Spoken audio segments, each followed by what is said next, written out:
My expectation is to return to the Westmoreland Municipal Corporation in fine style.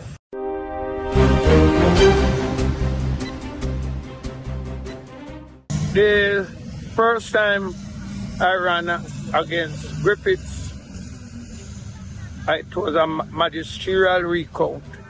And then the next election after that, I won this division by 800 and odd.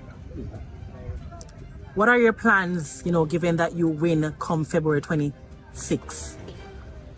Is to continue, and I have a few ministry and ministers like Babs Grange, Desmond McKenzie, Ed Bartlett, to ask them to complete the promises that they have made to me.